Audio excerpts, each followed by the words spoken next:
Scapegoat. Noun. A person or group made to bear the blame for others or to suffer in their place.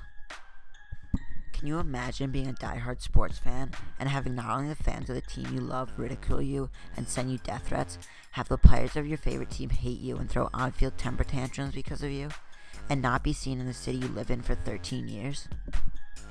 Hey yo, what's going on, guys? Today we're going to be looking at the Steve Bartman Incident and the 2003 NLCS from an entirely different perspective than anyone has ever done before.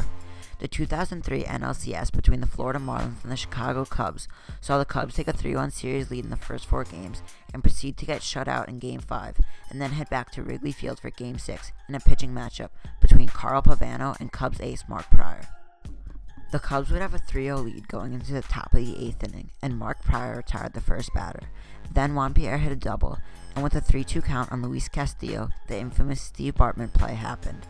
And as you can obviously see, Steve Bartman was not the only fan reaching for the ball. But let's take a look at what happened after that foul ball.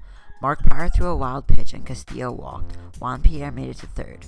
Then Ivan Rodriguez hit an RBI single to left, and with Miguel Cabrera coming up to the plate with runners on first and second, a ground ball in the infield is almost a sure bet double play to get them out of the inning with a 3-1 lead.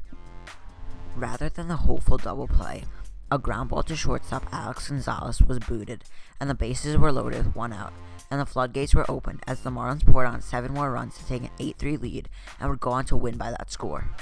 This wasn't the end of the series, as Game 7 at Wrigley Field was the next day, with the Cubs having home field advantage and Kerry Wood pitching against Mark Redmond, but the Cubs couldn't overcome the pressure and would go on to lose 9-6.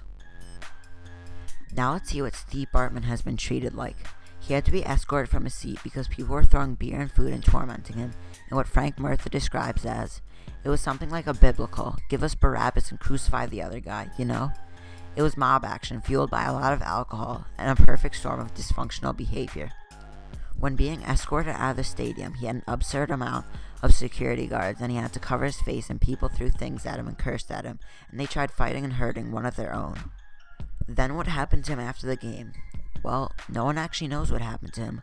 The only thing that the world has from him is a note that reads, "To Moises Alou, the Chicago Cubs organization, Ron Santo, Ernie Banks, and Cubs fans everywhere, I am truly sorry from the bottom of this Cubs fan's broken heart.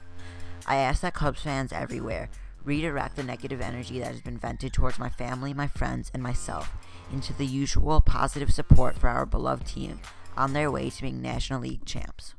The then 26-year-old Bartman was just like most others at the game, a diehard Chicago Cubs fan. The only trace of Steve Bartman is Frank Murtha, a longtime friend and spokesperson for him. If you don't feel sorry for Bartman after some of the things that Murtha said, I don't know what will make you feel sorry for someone, especially a man that has practically had his life ruined over a foul ball. When the Cubs won the World Series, Murtha said, "The only thing that Steve and I did talk about was if the Cubs were to win. He did not want to be a distraction to the accomplishments of the players and the organization." This was after many fans said that they forgive him, but what does that even mean? Forgive him? Forgive him for doing what any other human would do through instincts? Really, people are asking that Bartman forgive them for ruining his life over a foul ball. Bartman had commercial offers and endorsement offers like 6-week vacations to Florida and $300,000 to be in a 30-second Budweiser commercial, and the only offer he accepted was from the company offering the vacation. Instead of a vacation, he asked for gift certificates that he then donated to charity. And finally, Frank Murtha said, "Steve's goal in all of this has been to return to a normal life.